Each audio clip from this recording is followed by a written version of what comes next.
سڵاو بینەران و بیسەرانی کەناڵی ئاسمانی پێیان خۆشحاڵم لە ئەڵقەی شوێنەی بەرنامەی پوتێتان دەگەمەوە. لەم ئەڵقەی بەرنامەکەماندا باز لا لێ خۆشبوون دەکەین لە مانگی پیرۆزی ڕەمەزان. پرسیار ئاراستەی میوانەکانم دەکەم و دەپرسم لە فەرمودەیەکدا هاتووە لە کۆتایی مانگی ڕەمەزاندا پەروەردگار هێندەی هەموو مانگەکە لە عەبدەکانی خۆش دەبێت. ئەم لێ خۆشبوونە چۆنە؟ گەر کەسێک لە کۆتایی ڕەمەزاندا بگەڕێتەوە دەتوانێت لێ خۆشبوون و مەغفیرەت بەدەست بهێنێت؟ کۆتایی ڕەمەزان ئازادبوونی مرۆڤەکانە لە ئاگری دۆزەخ. ئایا مانگی ڕەمەزان دەتوانێت بێتە مای لێ خۆشبوون بۆ عەبدەکان؟ وەڵامی ئەم پرسیارانە لە میوانەکانم وەردەگرەوە.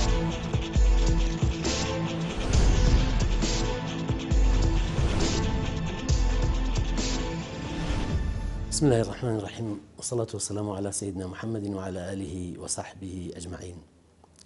طبعا خواهي پروردگار كاتێک لێ خۆشبوون و لێبوردەیی داناوە دەزانێ عەبدەکانی دەکەونە هەڵە و هەڵەش لە ژیانی هەر تاکێکی مرۆڤەکانە شتێکی طەبیعیە، بەڵام خی پەروەردگار گەڕانەوە و تەوبەکردنی داناوە بۆ ئەوەی بەندەکان فریای خۆیان بکەون و بگەڕێنەوە بۆ لای خی پەروەردگار. طبعا ئەم گەڕانەوە و ئەم ڕێگەی گەڕانەوەش یەکێکە لە نعمەتەکان کە خی پەروەردگار بەسەر مرۆڤایەتی داڕشتووە و بە تایبەتی مرۆڤی موسڵمان کە گەڕانەوە و تەوبەکردنی لە بەردەمایە بۆ ئەوەی لێخۆشبوون و مەغفیرەتی خی پەروەردگاری بەدەستبێنێ، ئەمە بەڕاستی نعمەتێکی زۆر گەورەیە، بە تایبەتی بۆ مرۆڤی ئیماندار و ئومەتی محەممەد صلی الله عليه وسلم و بە تایبەتیش لە مانگی ڕەمەزانی پیرۆزە کە ئەمە فرسەیەک و هەلێکی زێڕینە بۆ هەر کەسێ بێوێ کەوا لە دەستی دەرنەژێ. تەمان خی پەروەردگار بڕیاری لێخۆشبوونەکەی ئەوەندە گەورەیە، ئەوەندە جوان نەخشاندوێتی بە شێوەیە کە ئینسان کاتێ سەرسامی ڕووی تێکات. خی پەروەردگار لە قورآنی پیرۆزە لە سورەتی زومەڕدا دەفەرمێ قل يا عبادي الذين أسرفوا على أنفسهم لا تقنطوا من رحمة الله إن الله يغفر الذنوب جميعا إنه هو الغفور الرحيم. كاتك أم آية أخوانيته دنياك أميد ودڵنیایی و کامەرانی و خۆشبەختی بۆ هەموو مرۆڤێکی مسلمان کە تێدەگا و بۆ کەسێکەوە لە تاوانێکا ژیاوە و دەیەوێ بگەڕێتەوە، چونکە ئەو کەسی تاوانبارە دائیمە هەست بە خەلەقیە ئەکا، دەزانێت دەبێ بگەڕێتەوە بۆ سەر ئەو سکەیی کە لەسەری بووە، ئەو لادانەی ڕووی تێکردووە ناتەبیعی بووە، ئێستا ئەوێ بگەڕێتەوە کە کاتێک خی پەروەردگارە فەرمێ ئەی محەممەد صلی الله تعالی عليه وسلم بڵێ بە بەندەکانم ئەو بەندانەی کەوا سەرپێچیان کردووە کەم تەرخەمیان کردووە لە فەرمان بەرداری خی پەروەردگارە، پێیان بڵێ لا تقنطوا من رحمة الله، بێ ئومێد نەبن لە ڕەحمەتی خی پەروەردگار. مژدەدان بە نابێ ئومێدی ئەوە زۆر گەورەی لای خی پەروەردگارەوە، ئەوەندە خی پەروەردگار لێبوردن و عەفو و مەغفیرەتی فراوانە، دەفەرمێت دڵنیایان بکەرەوە هەرچێکیان کردووە لێ خۆشبوونی من بۆ ئەوان دەستەبەرە ئین شاء الله تعالی. جا کاتێ کە ئەفەرمێ إنه هو الغفور الرحيم إن الله يغفر الذنوب جميعا، خی پەروەردگار لە تەواوی تاوانەکان خۆش دەبێ، إنه هو الغفور الرحيم، چونکە ئەو لێ خۆشبوو میهرەبانە. ئەم دوو صیفەتە بەرز جوانە کە ئینسان ئارام دەکاتەوە. ئەمە لە ڕەمەزاندا و لە غەیری ڕەمەزاندا ئەم دەرگای تەوبە، ئەم سلکی مەغفیرەت و لێ خۆشبوونەی خی پەروەردگار بەردەوامە بۆ هەموو بەندەیەک کە بیەوێ بگەڕێتەوە. الحمد لله والصلاة والسلام على رسول الله. سلامی خواتان لێبێت، یاخوا بەخێر بێن سەر چاومان. ئێوە لەگەڵ میوانیەتی ڕەمەزانە دەگەڕێن بە دوای فەرمودەی قورئان و فەرمودەی پێغەمبەر صلی الله عليه وسلم و بۆ مژدەی ئەم مانگە پڕ لە خێر و بەرەکەتە بۆ لێ خۆشبوونی گوناهی تاوانباران کە دیارە ئینشاءالله ئێوەش خی گەورە مۆفەقتان کە. بەهەرحاڵ بەڕێز دیارە فەرمودەی پێغەمبەر صلی الله عليه وسلم کە فەرمودەکەی ئەوەیە کە ئەوەله ڕەحمە وأوسطه مغفرة وأخيره عتق من النار. جاء أو برسياراني جناب الله هرسك أنا بديدة كي چونکە مانگی ڕەمەزان بۆیە خی گەورە ئەوە عەزیم باسی کردووە و قابلی ئەوەیە لە یەک ڕۆژایە لە یەک شەوە هەر هەمووی خی گەورە ئەفریقا، چونکە خۆی فەرموویەتی شهر رمضان الذي أنزل فيه القرآن، لەبەر نازڵبوونی قورئانیش ئەوە خۆی دەفەرمێ خير من ألف شهر. خۆی فەرمێ إنا أنزلناه في ليلة القدر وما أدراك ما ليلة القدر. ليلة القدر بەرەکەتی قەدر ئەوەیە کە بەقەت 8 ساڵ کە بەقەت هزار مانگ لە یەک لەحزایە لە یەک شەوە خی گەورە ئەو نەقاپی ڕەحمەتی ئەخاتە سەرپەش لە مانگی ڕەمەزانە بۆیە ئەوەلەکەی کە بم شێوەیە باس کردووە ئەوەلەکە دیارە کەسانێک کە هەر لە سەرەتاوە پێشواسی لە ڕەمەزان دەکەن خۆیان ئامادە دەکەن بۆ ئەوەی بتوانن ئەم مانگە حەقی خۆی بدەنێ دیارە ئەمانە بەرندەی ئەم مانگن بەڵام ئەگەر لە ئەوڵۆ نەیانتوانی دیارە لە ناوەڕاست و ئەو سەه لە دە بۆ بیستی لەم دە ڕۆژە بیری لە خۆی دەکاتەوە و ئەوەی کە لە دەڕۆژی یەکەما بۆی نەکراوە دەیکا بەر فەرمودەکەی پێغەمبەر صلی الله علیه و سلم دەکەوێت بەڵام دیارە ژیرێکی تریژی هەتا ئیساش کە 24 مانگی ڕەمەزانە هێشتا ئەتوانم بڵێم ئەم کارە خێرانیان نەکردووە هێشتا خەوتون هێشتا بێئاگان بەڵام خوای گەورە فرسەتیانەدا لەم 5-6 ڕۆژە ڕۆکەنەوەخوا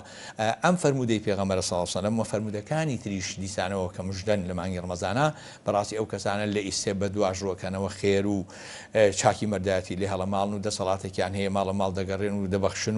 و عیبادەت دەکەن و شەوان دەمێنەوە لە مزگەوتەکان لەگەڵ فەقیر و هەژارەکانە سوژدە بۆ خوای گەورە دەبن خەو لە خۆیان حرام دەکەن حەڵاڵەکان لە خۆیان حرام دەکەن ئەمانە بەڵێ مژدەی گەورە هەیە لەسەر ئەوە کە خوای گەورە ئەیانگەێنێتەوە بەوان وەلیان خۆش دەبێ و لە گوناهی ڕابردویان خۆش دەبێ ئینشاءالله ئەمە چونکە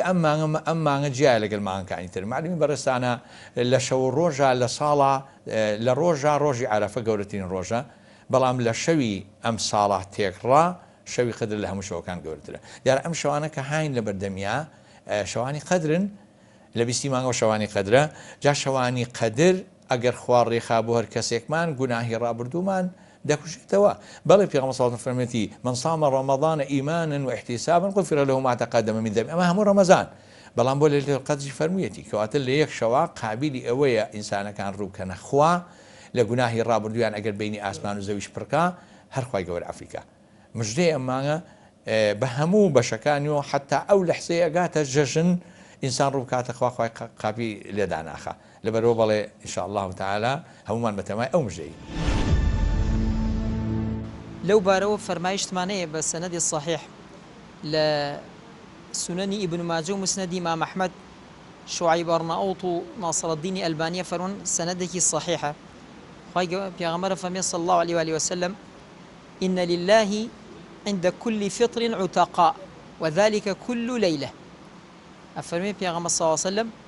أفرمي همو شويك همو بربانيك لقال همو بربانيك همو شويك رمضان خوای گەورە کۆمەڵێک گردن ئازاکە لە ئاگری جەهەنەم يعني من ئەیسەلمێنێکە ڕۆژووی ڕەمەزان ئینشاءالله مانگی ڕەمەزان مانگی گردن ئازابوونە لە ئاگری جەهەنەم و پێغەمبەر صلی الله عليه وسلم فەرموویەتی الصيام جنة ڕۆژوو ئەمان پارێزێ لە ئاگری جەهەنەم و فەرموویەتی عليه الصلاة والسلام لە حديث صحيح فمي الصيام والقرآن يشفعان للعبد يوم القيامة فيقول الصيام يا ربي إني منعته الطعام والشراب فشفعني فيه ويقول القرآن ربي إني منعته النوم بالليل فشفعني فيه فيشفعان پیغمبر صلی الله علیه و فرمی روجو قرآن لما روج قیامت شفاعت کن بو عبد لا اگری جهنم ان شاء الله يبارز بسبب روجي رمضان وبسبب قرآن في خوندني رمضان ان شاء الله لڕاستیە پەروەردگار لە ڕەمەزانە بەخشین و لێخۆشبوونی زۆر زیاد دەبێت چەند مەواسیمێکمان هەیە و چەند شەپۆ لە ڕەحمێکمان هەیە کە پێغەمبەر صلی الله عليه وسلم بە نەفحات نەفحە واتە شێوازی لە شێوازی شەپۆلی لێخۆشبوون هاڵاوی لێخۆشبوون پێغەمبەر فەرمێ صلی الله عليه وسلم إذا أصابتك نفحة لن تشقى بعده أبدا یەک شەپۆل لەو شەپۆلانت بەرکەوێ ئیتر ئەبەد تووشی ناڕەحەتی و واتە ئەبەد تووشی دڵڕاوچێ و گومان نابی لە باوەڕە بۆیە ڕەمەزان لە چەندەها فەرمودایە هاتووە کە زۆرترین لێخۆشبوون لە ڕەمەزانە بۆ بەندەکانی خوای گەورە هەیە بە تایبەتی شەوەکانی في كل ليلة عتقاء هەموو شەوێ خوای گەورە بەندەکانی خۆی ئازادبوونیان بۆ نووسێ لە ئاگر بەڵام لە ڕۆژە ڕۆژی عەرەفەیە لە شەوی قەدرە پێغەمبەر فەرمێ صلی الله عليه وسلم کە کۆتایی ڕەمبەر و کۆتایی ئەڕوات دەی ئەخیرە پێغەمبەر فەرمێ صلی الله عليه وسلم ژمارەی مەلائیکە بەقەدەر ژمارەی وردەبەرد و زیخ لەسەر زەویە چەندە لەم سەر بۆ ئەو سەری زەوی لەسەرەوە بۆ خوارەوە عددی مەلایکە لەوە زیاترە و دابەزینی مەلایکەی ڕەحمەتە بۆیە لێبوردنی پەروەردگار صحیح و سابتە کە لە ڕەمەزانە زیاتر و زۆرتر.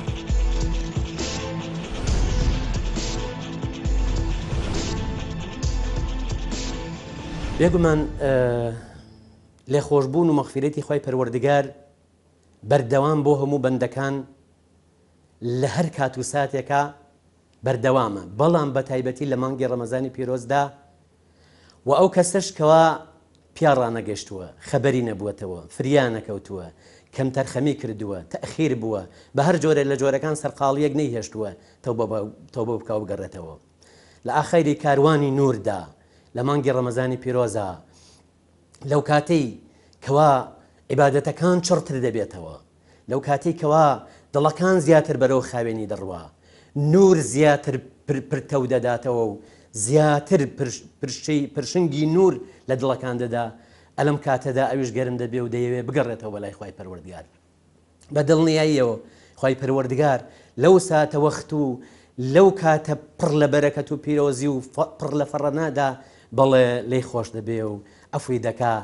حتا لە فرمودەیەکی پێغەمبەردا هاتووە صلى الله تعالى عليه وسلم كذا فرميه يا ابن آدم لو بلغت ذنوبك يا ابن آدم ما دعوتني ورجوتني غفرت لك على ما كان منك ولا أبالي. أفرمي أي نوي آدم أي إنسان أي بندكم بمرجع تو بقريتو داوي لي خوش بونم لي بكيتو توبة بكي من ليت خوش دبم جوين آدم بويش تاوانك تكردوا چەند تاوانەکەت حەجمی گەورەیە چۆنە من گوێی پێ نادەم بەڵکو لێت خۆش دەبم. لە هەر لە هەمان فەرمودا لە بڕگەی دووەمی ئەفەرمێ يا ابن آدم لو بلغت ذنوبك عنان السماء ثم استغفرتني غفرت لك على ما كان منك. ئەفەرمێ ئەگەر تاوانت ئەوە نەکرد بێت گەشت بێتە هەورەکان گەشت بێتە ئاسمان ئەوەندە تاوانت کرد بێ لێت خۆش دەبم بەمەرجێ بە کوڵی دڵ بگەڕێیتەوە و تەوبە بکەیت و بگەڕێتەوە بەلام. ئەم گەڕانەوەیە زۆر خۆشە. ئەم گەڕانەوە نییە بۆ ناوبەندی خانە. کاتێک کەسێک هەڵدێ لە تاوانێک و ئەمری گرتن و دەستگیرکردنی بۆ دەردەچێ ڕادەکا، بەڵام کاتێک کە ئەبێ بێتەوە دەبێ بچێتە کونجی زیندان. بەڵام ئەم کاتێک کە ڕۆشتووە و دەرچووە لە فەرمانی خوا کە دەگەڕێتەوە دێ بۆ لای ئاسوودەیی و بەختەوەری و ڕزگاری و سەرفرازی و ئازاد بوون وەلای لێخۆشبوونی پەروەردگار. بەڵێ ئەتوانێ ئیلا لێ تەنها لە یەک شتا هەیە، تەنها لە حەق الناس. لە حەق الناسەکەش ئەوەی کە حەقی کەسێکی لابێ بیداتەوە ئەگینا لە هەموو حەقەکانی تر فەرمودەی پێغەمبەر صلی الله عليه وسلم کە ئەی عەبدی من، خوای گەورە فەرموویەتی ئەی عەبدی من ئەگەر شەو ڕوومتیەکەی قاپێکەم لەسەر پشتە و هەر ڕۆژ هەروە حتا تاوانەکان تەنانەت شەوی پێشووتر تۆ ڕۆژەکەی ڕوومتیەکەی ڕۆژی پێشووتر گوناح دەکەی شەوەکەی ڕوومتێ دەکەی هیچ قاپیە داناخرێ بەڕووتا چونکە خوای گەورە بەڕەحم و بەخشندە و میهرەبانە و وەقاپێکەشی لەسەر پشتە و ئەرحەم الراحیمینە و 114 سوورەتی قورئان هەیە هەمووی بەسەرەتاکە بسم الله الرحمن الرحیم خوای گەورە ڕازاندوێتەوە. دیارە تەنانەت فەرمودەیەکی پێغەمبەر حەزم کرد لەم کاتە لە یادم بێ کە لە سەرمەرگا تا سەرمەرگ کە تەوبەی غەرغەرەی پێڵێن هەر عەبدێ بگەڕێتەوە بۆ لای خوا فەرمودەی صحیح هەیە کە خوا لێی خۆش ئەبێ کە دیارە ئەمە لاواسرین تەوبەیە چونکە لە فەرمودەیەکە هەیە بەرامبەر بە ئەوەی شەیتان کەوتی قال فبعزتك لأغوينهم أجمعين إلا عبادك منهم المخلصين. حتى ئەو دقەیە ئینسان ڕۆحی دەرەچێ و ئاگای لە خۆی نامێنە شەیتان خەریکە ضالیکە، بەڵام خوای گەورەش دەفەرمێ وعد بێ حتى ئەو دقەیە عەبدی من بگەڕێتەوە من لێ خۆش ئەبم. جا لەبەرەوە بەڵێ قابلی ئەوەیە بە تایبەتی مانگی ڕەمەزان مانگی ئەخیر و عتق من النار پسۆڵەی لێخۆشبوونی خوای گەورە وەردەگرێ ئەگەر لەم چەند ڕۆژەکە مەشاک هەماوە بگەڕێتەوە بە لای خوا. دەرگای تەوبە دایم کراوە، یان لەم بارەوە لە سونەنی ترمذیە بە حەدیثی حەسەنمانەیە پێغەمبەرمانە فەرمێ صلی الله عليه وسلم إن الله جعل بابا بالمغرب أو إن الله جعل بالمغرب بابا عرضه 70 عاما للتوبة لا يغلق ما لم تطلع الشمس من قبله. أفرمي بيغمبر صلى الله عليه وسلم خوا عز وجل دەرگایەکی لە ڕووی ڕۆژ ئاوای دنیا دروست کردووە ئەو دەرگایە پانتایەکەی 70 ساڵە کە دەرگای تەوبێ دەرگایەک پانتایەکە 70 ساڵە وەکو بڵی هەموو کەسێ ئەگرێتەوە دەرگایەکە کراوەیە و داژ ناخرێ هەتا ئەو ڕۆژە نەبێ کە خۆر لە خۆر ئاوە دەرەکەوێت بەیانی ئەکسپێدەیەک خەڵ خەبەریان نەبێتەوە خۆڵ لەباتی لە خۆرەڵاتەوە دەرکەوێت لە خۆر ئاوە دەرکەوێت کە ئەوە نیشانەی کۆتایی قیامەت کۆتا نیشانەی قیامەت ئەو نیشانەیە دوایەوە قیامەت دێت لەو کاتێ ئەو نیشانە دەرکەوت پێغەمبەر فەرمێ ساواسم ئەو دەرگای تەوبەیە داخل وهروها لە سنەنی ترمزیە پێغەمبەر ساواسم فەرمێ إن الله عز وجل يقبل توبة العبد ما لم يغرغر أفرمي براسي الله عز وجل قبول يكاد توبة عبد تا غرغرة يعني تا روحي نقش بيت لا قربي نقش بيت غرغرة توبة قبول لبروي ما ناتوين بيشي ودقاي توبة بكز دان آخره وهر عبدك هر ساتو هر كاتك بيو توبة بكا لكوتاي رمضان أبي لدواي رمضان بي هر كاتب إن شاء الله خوايان تواب رحيمة وغفور ودودة توبة لقبولك ودقاي توبة كراوته بس بمرجع توبكي سرزاركي نبي توبيكي نصوح بي إن شاء الله توبيكي بالفت بي وكو هنويني بالفت توبيكي الراس ودروز بي خواي جورا بيمو بانشي بخشي إن شاء الله توبة جيرا بێگومان ئەوەی کە لە ڕەمەزانە ئەگەڕێتەوە واتە شەپۆلی ئیمانی تێدایە واتە تەزووی ئیمانی تێدایە ئێمە ئەبێ هانی بنین و هەڵی بنین چی ئەڵێ ئەو یەکسەر لەو کاتانەیان نامرێت نابێتە عاقبەت خەیری چی ئەڵێ ئەو دەرسانی ڕەمەزان ئەو ئامۆژگاریانە ئەو نەفحەیە ئەو شەپۆلە میهرەی پەروەردگار ناگرێتەوە دوای ڕەمەزان بەردەوام نابێت تا مردن لەسەر سەلاح و لەسەر عیبادەت بەڵێ ئێمە ئەبێ هانی ئەوانە بینانی زۆر کەس هەیەڵێ مثلا لە ڕەمەزانە وڵا قبول نییە هەرگیز وان نییە ئەسڵەن پەروەردگاری باڵامان پێغەمبەر فەرمێ صلی الله عليه وسلم ممن كان قبلكم یەکێ لە ئومەتە پێشوەکان هەڵەیەکی کرد عابدێ پێی وت ئەو تاوانە مەکە وتی دعني وەڕەبی لێم گەڕێ خۆم و خوای خۆم کردیەوە عابد و خواناسەکە پێی وت ئەو تاوانە مەکە وتی دعني وەڕەبی بینی خۆم و خوایە واتە خوایەکەی لێم خۆشە بێ و ئەگەڕێمەوە بۆ لای سێم جار کە تاوانبار تاوانەکەی ئەنجامدا خواناس و عابد هەڵی کرد پێی وت والله خوا لێت خۆش نابێ پێغەمبەر فەرمێ صلی الله عليه وسلم لە زیندووبوونەوەی خوای گەورە بە عابدەکەی وت تۆ چۆن ڕەحمی من قەتیزەکەی لە تۆ خۆش نابم لەو خۆشە بم واتە ڕەحمی خوا فراوان پێغەمبەر فەرمێ صلی الله عليه وسلم ئێمە خەڵک هەن ناین بۆ تاوان بەس خەڵک هان ئەین بۆ تەوبە پێغەمبەر فەرمێ صلی الله عليه وسلم ئەگەر ئێوە تاوان نەکەن و داوای لێ خۆشبوون نەکەن خوا قەومەگەیەنێ تاوان بکە و داوای لێ خۆشبوون بکە ئەو سروشتی بەشەرە ڕحمەتی خوا زۆر زۆر فراوان ئێمە خەڵک تامەزرۆکەین و بە شیر بین مژدە ئامێز بین نەک منەفیر بین خەڵک لە دین دوور نەخەینەوە بانگێکین بۆ دین و مژدەی بین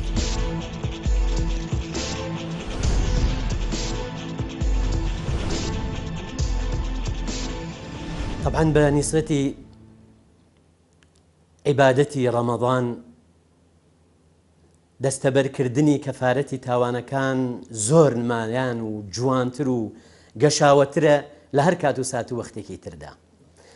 لە خلالی فەرمودەیەکەوە دڵخۆشیێکی زۆر گەورەمان بۆ دروست دەبێت بۆ هەموو ئیمانداران کە ئەو دڵخۆشیە لە فەرمودەیەکی پێغەمبەردا هاتووە فەرمێ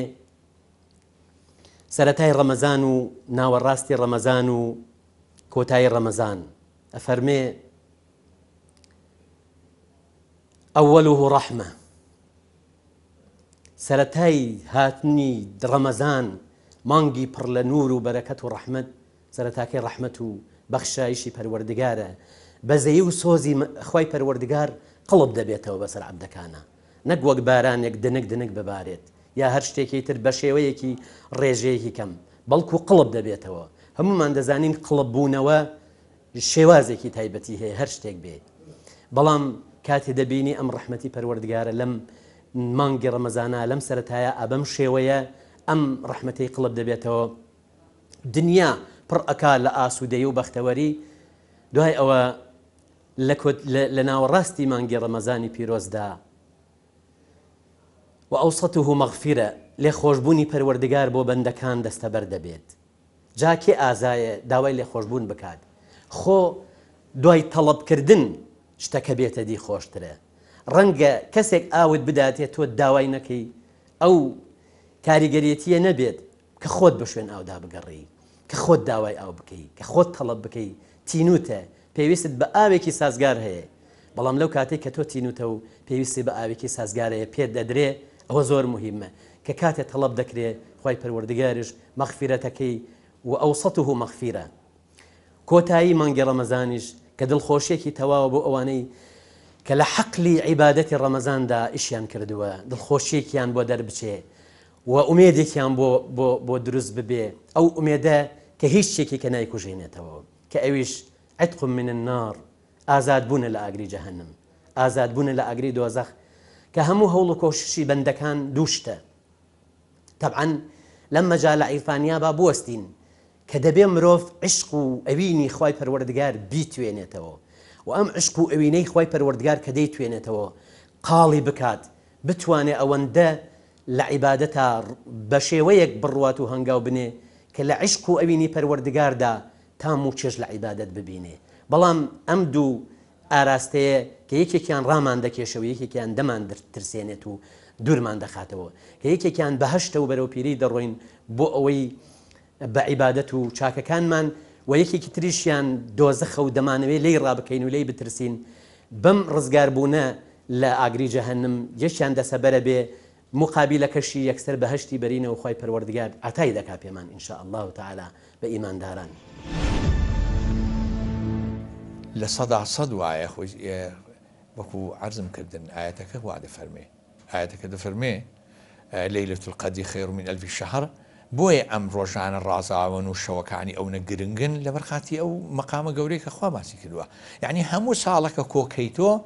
بەقەد ئەم چەند ڕۆژە گەورە نییە عقابی لە معنایەوە تەوبەی ئەم چەند ڕۆژە کەماوە کە ئەخیرەتی دەبێتە کەفارەتی گوناهەکان ئینشاءڵڵا وەکو عەرزم کردی کەفارەتێ نەبێ کەی خەڵک بێت کە دیار بێت دیارە حەق الناسەوە شتێکی گرنگە کە خۆش و بزانی هی کێ بیدەیتەوە یا گەرنی پیازاکەی من سیخەم وایە ئەوەی کە ئەشێ بۆ عەرەفە خوای گەورە دەفەرمێ فریشتەکان هەمووتان ئاگاتان لێبێ ئەوەی لە سنووری عەرەفە لێ خۆش بوو لەم شەوی شەوانی قەدریشا هەموو شەوێت تا بەیانی ها خەڵکی دانیشتون هەمووی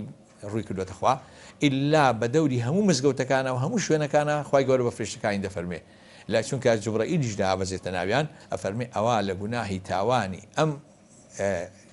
ئەهلی تاعاتە خۆش بووم حتا هیوایە ئەو شەوێ هاتووە هیوای لەوانی بڵێم بە ڕۆژوش نەوو بێ کەچی هەر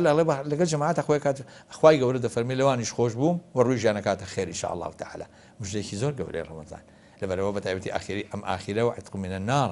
ئینشاء الله تعالی بەڵێ سوالەکەت بەجێ لەو بارەشەوە کاگێ من کۆمەڵێ فەرمایشتمانەیە پێغەمبەرمانە فەرمێ صلی الله عليه وسلم لبخاري مسلمة من صام رمضان إيمانا واحتسابا غفر له ما تقدم من ذنبه من قام رمضان إيمانا واحتسابا غفر له ما تقدم من ذنبه من قام ليلة القدر إيمانا واحتسابا غفر له ما تقدم من ذنبه أفرمي بيغمبر صلى الله عليه وسلم أركز لماني رمضان الرجوع بقري تراويح بكا ليلة القدر بخبر به خوال هرچی گناهی رابردویتی خوشه بلام پیغمبر ما صلی الله علیه و سلم لفرمایش دیگه صحیح مسلم ام مغفرة ما بورو نكاتو ام لي خوشبونة شونه افرمي عليه الصلاة والسلام الصلوات الخمس والجمعة إلى الجمعة ورمضان إلى رمضان كفارة لما بينهن ما اجتنبت الكبائر افرمي عليه الصلاة والسلام بيانت فرزين نيوجي جمعة بو جمعة رمضان بو رمضان هر همي كفارة بو عبدي مسلمان پاک یکاتەوە لە هەموو گوناهەکانی بەس بە مەرجەکەش ئەوەیە گوناهی گەورە نەکە گوناهی گەورەش وەکو لە فەرمایشتەکانی پێغەمبەر هاتووە صلی الله علیه و سلم حەو گوناهمانەیە گوناهی گەورە وەکو قەتل وەکو خەڵک کوشتن قەتلی بە ناحەق وەکو زینا ئەجەلەکم الله وەکو سحر وەکو ماڵی هەتی و خواردن وەکو ماڵی خەڵک خواردن بە ناحەق وەکو تۆمەت دروستکردن بۆ خەڵک بۆ ئافرەت و پیاوان تۆمەتی خراپ بەبێ بەڵگە ئەمانە هەمووی کەبائرن یعنی مەبەستەکە چییە پێغەمبەر صلی الله علیه و سلم لەمەوە بۆمان دەرەکەوێ ینی خوا عەزە وەجەل لە حەقی خۆی خۆشە بێ العەفو والغەفور خوا گیان بۆ حەقی خۆی ئەرحەم الراحیمین بەس حەقی عەبد حەقی خەڵکی لا نەبێ بەو مەرجە لەوە خۆش نابێگینە ڕەمەزان کەفارەتە پاکبوونەوەیە مطهیرەیە حتا لە هەندێک حەدیثە ئەفەرمێ مطهیرەیە ینی پاککەرەوەیە وەکو چۆن ئاو پاک دەکاتەوە ڕەمەزان ئەوە ئینسانی مسلمان پاک دەکاتەوە ئینشاءڵڵا پاکمان دەکاتەوە خوای گەورە پێمان بەخشێ یەک من قام رمضان إيمانا واحتسابا غفر له ما تقدم من ذنبه. پێغەمبەر فەرمێ صلى الله عليه وسلم سڕینەوە کۆمەڵە سڕینەوەمانەیە کۆمەڵە شەپۆلی میهرەبانی پەروەردگار کە لە تکی باران زۆرتر و زیاتر و فراوانترە. پێغەمبەر فەرمێ صلى الله عليه وسلم هەر کەسێ ڕەمەزان قیام الليل ئەو شەو نوێژە و تەراویح بە تەنها بیکا بە جەماعەت بیکا وغفر له ما تقدم من ذنبه خوا لە گوناهی پێشەوەی خۆشە بێت. و پێغەمبەر فەرمێ صلى الله عليه وسلم من قام ليلة القدر یەک شەوە بەری کەوت ئەو شەپۆلە گرتیەوە غفر له ما تقدم من ذنبه. پێغەمبەر فەرمێ صلى الله عليه وسلم خوا لە گوناهی پێشووتری خۆشە بێت کە خوای گەورە لێی خۆش بێت و پەروەردگار بە میهری خۆی عەفوی کا و ئەگەر حەقی خەڵکیشی لابێ خوا بۆی ببژێرێ ئەو میهرەبانی پەروەردگارە. بەڵام ئەسڵی تەوبە ئەوەی کەوا بۆ ئێمەی ئەهلی ئیمانە ئەوەیە بینی خۆمان و خوا بە سێ مەرج یەکسەر واز بێنی پەشیمان بی تا مردن عەزمت هەبێ نەگەڕیتەوە سەری بڕیارت هەبێ ورد بەرز بێ کە نەگەڕیتەوە سەری لە بینی خەڵقی شاوی حەقەقە بگێڕیتەوە. بەڵام خوای گەورە بۆ کۆمەڵی خەڵقی ببژێرە بە ڕەحمی خۆی ئەوە میهر و سۆز و میهرەبانی پەروەردگارە کە ئەفەرمێ وەسیعەت كل شيء هیچ شتێک نییە بەدەربێ لە ڕەحمی خۆ. بێگومان لەوانەیە ڕەمەزانە ببێتە خاڵی وەرچەرخان لەو مرۆڤەیە کاتی نەفسی خۆی جڵەوەکە بۆ خوا هەناوی ئەشکێنێ بۆ خوا خۆی برسی ئەکا خۆی تین و ئەکا پەروەردگاری باڵا دوعایەتی لێ قبوڵ کا بەسی بێ بۆ دین و بۆ ڕۆژی زیندووبوونەوەش. لەگەڵ سڵاو و ڕێز و حورمەتم بۆ یەکبەیەکی ڕۆژوگرانی ومەتی پێغەمبەر صلی الله علیه و سلم بە تایبەتی کوردستان و لەگەڵ ئێوەی بەڕێزی ماندوو کە ئینشاءالله لەبەر خاتری خوا ماندوون و لەگەڵ خواحافیزی بۆ ئەم 4-5 ڕۆژی کە لە ڕەمەزانە ماوە ئەمڕۆ 24 مانگی ڕەمەزانە پێم خۆش بوو ئەم شێعرانە کە هی خۆ من لە پێشەنگی وتاری مزگەوتی عەبدولقادر کوێسا پێشکەشی مسلمانانم کرد بە عەقڵ و زانینی کەمی خۆم حەزم کرد بەم شێوەیە خواحافیزی لە مانگی ڕەمەزان کەین. دەنگی ویداع لە مزگەوتانە لە شەوی قەدر و ختمەی قورئانە خوا حافیزت بێ خوا حافیزیە و وادابڕانە لە بەرەکەتی ئەم ڕەمەزانە 100 جار خوا حافیز مانگی لێ خۆش بوون مانگی بەخشش و قەدر و دڵخۆش بوون بەخێر بێ یاخوا سەر چاوەکانم مانگی شۆردنەوەی تاوانەکانم دڵمان پڕێتی لە خوڵقەی گریان بەجێمان دێڵێ مانگی ڕەمەزان میوانی ئازیز هاتی و ئاوا بووی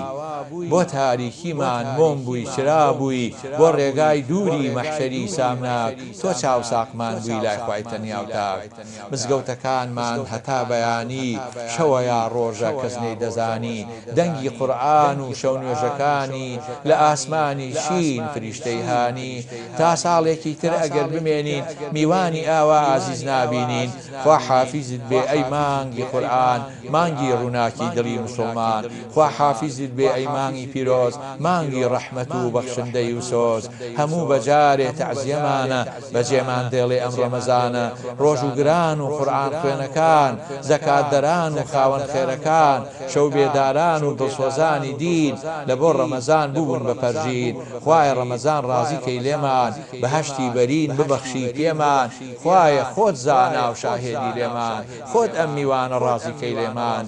بۆ پێشوازی ئەم کوردستانە مزگەوتەکانی وا چراخانە ژن و مناڵ و پیری نورانی لە خزمەتیا بوون شەو تا بەیانی خوایە قبوڵکەی دوعا و نزامان ڕۆژی قیامەت بدەی جەزامان باوکو دایکان و ئەولادەکانمان خوایە بەزەیید بێتەوە بە حاڵمان والسلام عليكم ورحمة الله وبركاته.